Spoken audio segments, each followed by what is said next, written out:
Welcome back everyone and welcome to my channel. Good to talk to you once again, and today I've been thinking to share with you my thoughts about the latest patch 0.10.0 and for the cruisers.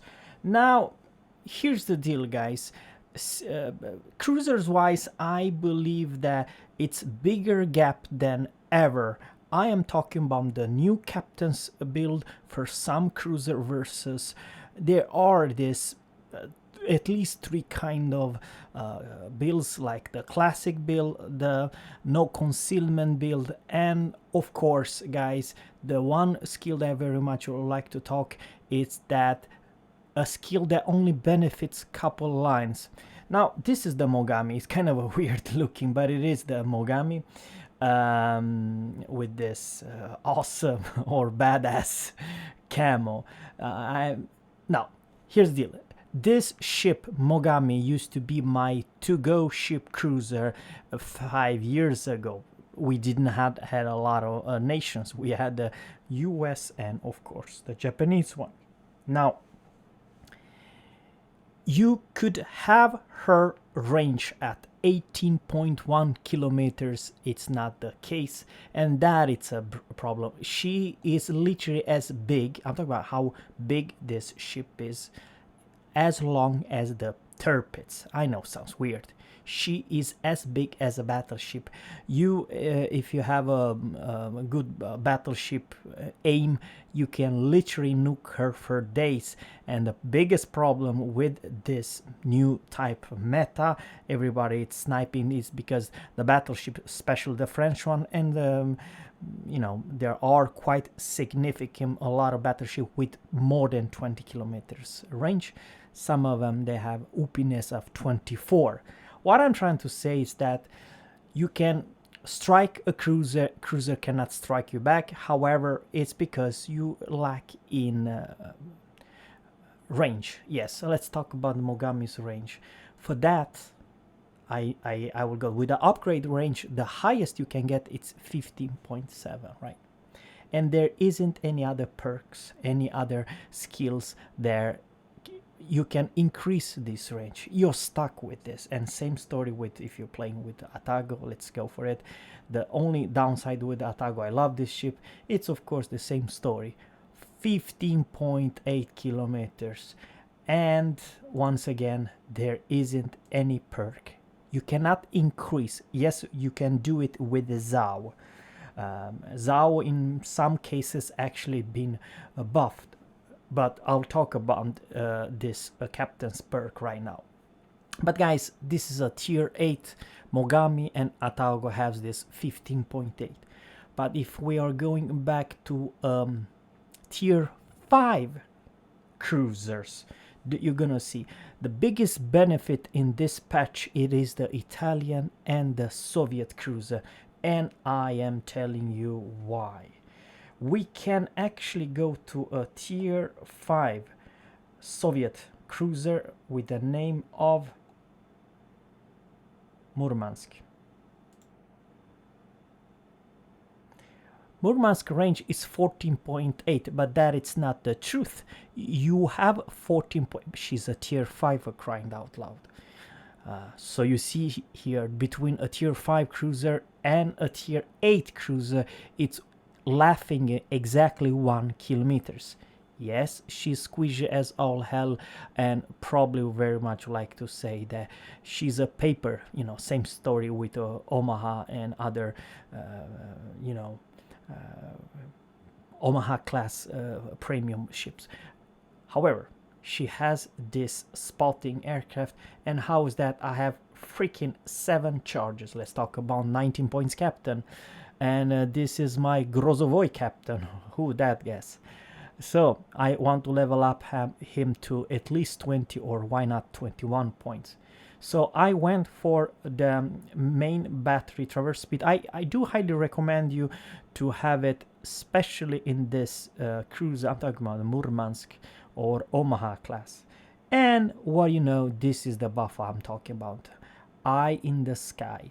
Yes, with this perk, literally gives you 2 additional spotting aircraft. So altogether I have 7 I only have this consumable minus 50%, but the reload, how next time I can use it, it's also by half.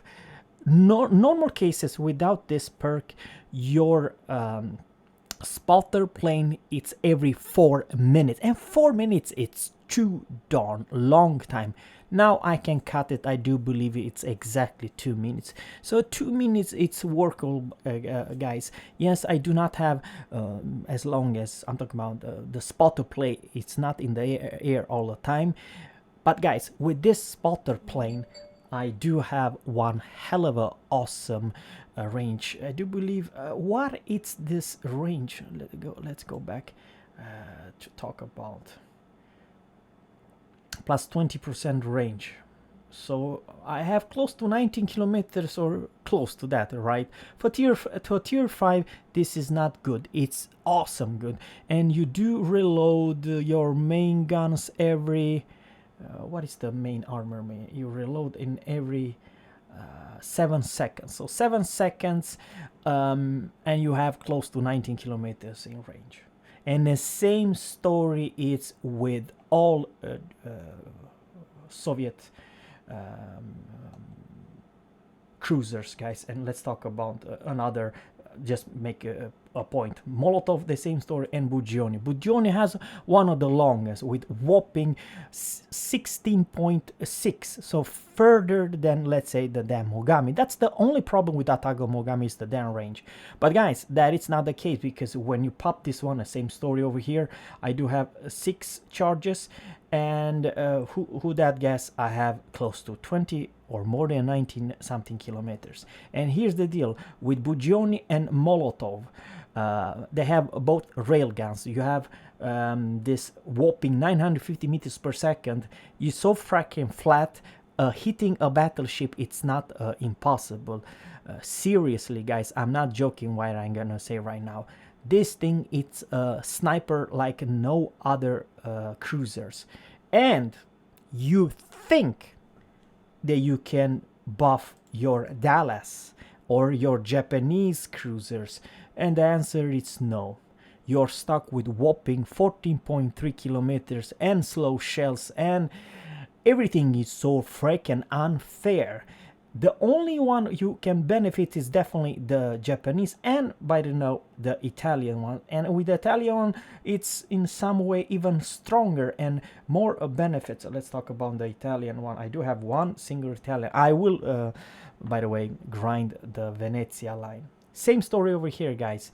You have this spotting aircraft, and you have smoke, and you have hydro, and the most important, you have great concealment and smoke and turning radius.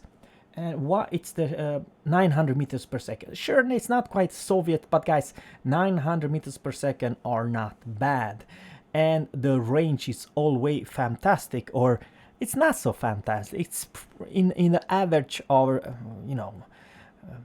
of the pack. However, combined with the spotter plane, it's pretty nifty.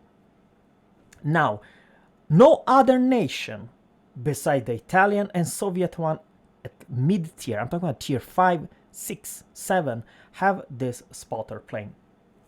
And you may argue that the French one should benefit, but the truth is, guys, and let's talk about the St. Louis, many tier 9 like Ibuki and many other, they do have first time this opportunity at tier 9. However, I do not recommend you to put this one, the spotter plane, within St. Louis, because you lose most of your power with the speed boost. And by the way, here's the biggest difference.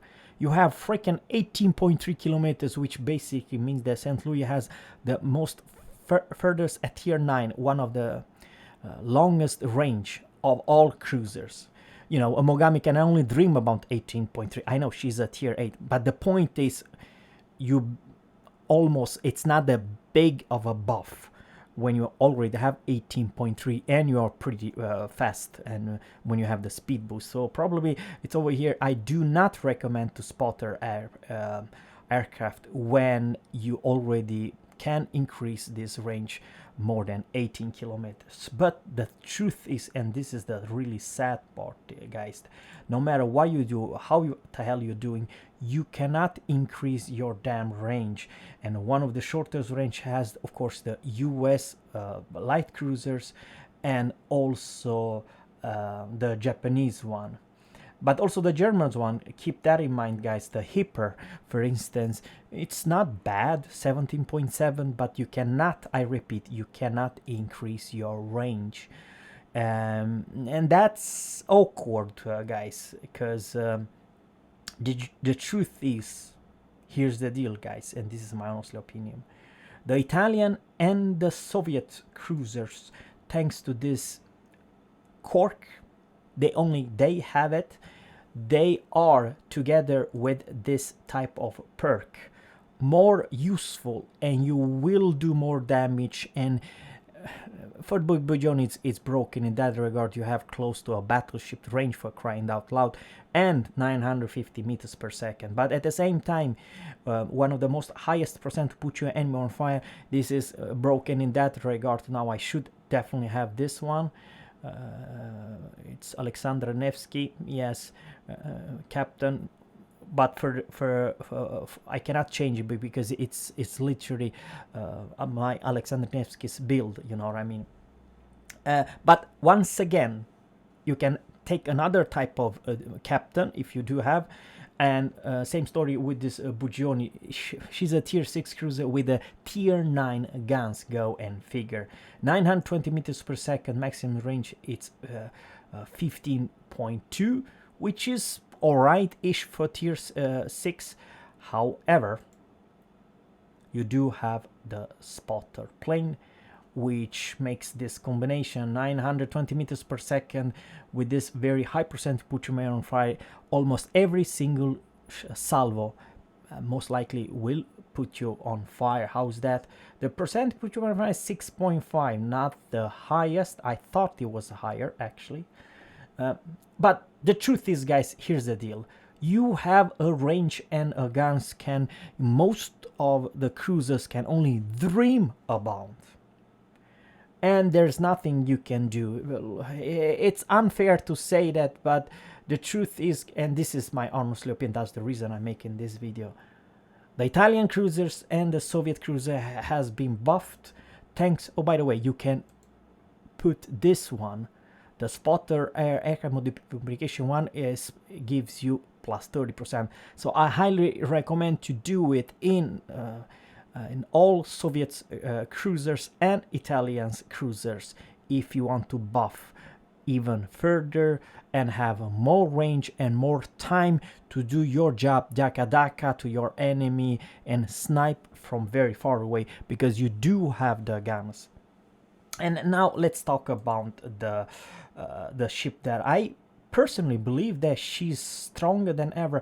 Well, she used to be even stronger earlier, because Murmansk and Omaha class, it's a paper ship, but it's a very good tiny when you snipe from further away and you can see the incoming fire, there's someone firing at you, you have no problem whatsoever to dodge the incoming fire if you're not too damn close. And that is the main problem in this game. When you're too close to a battleship, the battleship will literally blap you and kill you, because you have no armor. What armor? This particular ship can be a penetrator from every single angle, you know what I mean. However,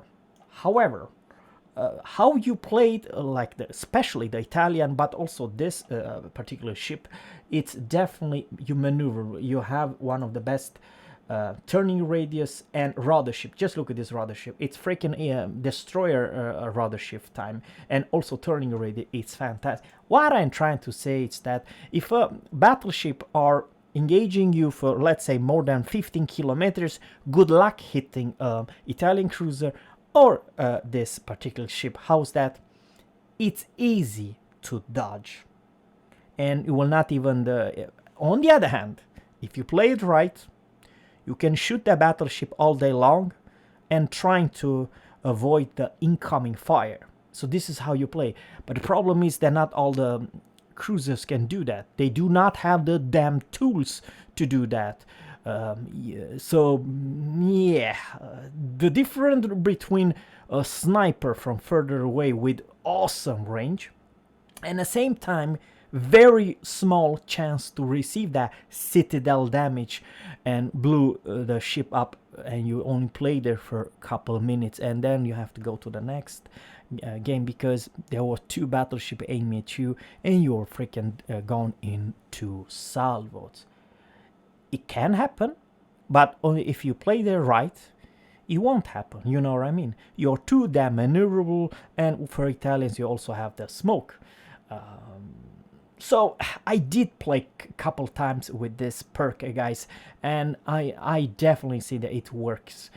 It's so freaking nice to have this close to battleship range and 7 seconds reload time. Yes, you won't do a big damage, but guys, seriously, you will kill your enemy slowly but certainly. Truth, slow but steady, consistent damage. So yeah, they are in coup battle, but also those missions. What do you call it? I'm talking about the operation of the week. The strongest cruisers tier for tier, because you have a lot of freaking tools and will have a lot of fun. What I'm trying to say, guys, is that it has never been a different between some nations as right now 10.0. If you have it or not, this spotter plane, it's a huge damn thing.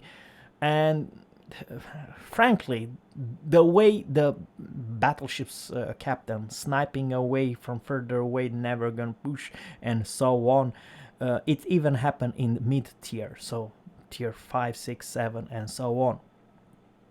And remember, and the sad part is, if you're a tier 7 cruiser, many times you're gonna face a tier 9 battleship or another, cruiser tier 9, and then how fair is, because the difference between a tier 9 cruiser in range and a tier 7 is huge. The armor, it's even bigger chance between those two tiers. So I have no idea what to say, but the truth, and this is the final word. If you have the Italian or the Soviet cruiser line, you are by far way stronger and better than any other nation. Yeah, it is true, guys. Don't get me wrong, I do like the Japanese cruiser line. They are awesome. But they lack in one thing, it's the damn range. They have great guns, but no range. Best in range without the spotter plane, it's of course the French one. And they have also, good looking speed. But once again, beside the French one, everyone else has short range, even the Soviet one. But with the spotter plane, you are above everything else, together with the Italian one. So let me know in the comment below what you think about this perk. And this is, of course, I'm talking about this awesome perk, Eye in the Sky. I highly recommend to have it together with the premium plus 20% longer range that you can put in your module, and all that together with probably IFHE. And why not, I kind of forgot, this is something I highly recommend to have it, heavy HE or SAP. Same story over here. Who's gonna benefit this particular skill? Italian, yes. 10%, yes please. 10% more damage, and I definitely see huge damn numbers with this combination, IFHE and heavy HE, every single salvo with all Soviet cruisers. They are stronger than ever, and biggest difference I see versus anything like, and especially destroyers. There isn't any angle, there isn't any special also versus other cruisers. With this IFHE and super heavy HE, you will do bigger, shall I say, salvo numbers than ever before. At the same time, you can snipe battleships left and right from close to battleship range. So yeah, I honestly believe the Italian and the Soviet cruiser line are, unfortunately, that is the truth and that is the fact, guys. Together with this new build, the best cruisers of all cruisers, seriously. Um, they are not a brawler, but they do have something that a cruiser should have: high DPM, high salvo, high percent to put your enemy on fire, and pretty damn good to take down the destroyer. Because of all the destroyers, even the French one, there is one cruiser line which are absolutely terrible strong versus destroyer, and I'm talking the whole nation, and that is of course the Soviet and the Italian one. Because you don't want to receive one salvo from any Italian's salvo if you're a destroyer. And same story with the yeah, rate of fire, long range railguns, 950 meters per second. This one of course does not have quite 900, it only has 914 meters per second, but it's alright-ish. It is, especially at this tier. Trust me when I'm gonna say, right, this is actually one of the strongest tier 5 cruisers, and I do enjoy it. But once again, guys, it's a huge damn different cooldown, 4 minutes or 2 minutes if you want to have the range, and that is the biggest buff. With this perk, you could cut down the cooldown for the next increase range by 50%, and that it's a huge thing. Together with heavy HE and IFHE, you name it, it's pretty nasty, to be honest with you. I almost feel sorry for all battleship and the destroyers, because if you're destroyed, you're not gonna just say, oh, there's Murmansk or Omaha, let's go nuke it, because it has torpedoes 8 kilometers and hydro, and yeah, the firepower, it's pretty awesome. And yeah, now they are actually stronger than ever before with this perk. So guys, thanks guys for watching. Let me know in the comment below what you think about those two nations. They are actually well worth to grind. I'm talking about the Soviet cruiser line and the Italian one. Have a good one, guys. Take care and catch you in the next one.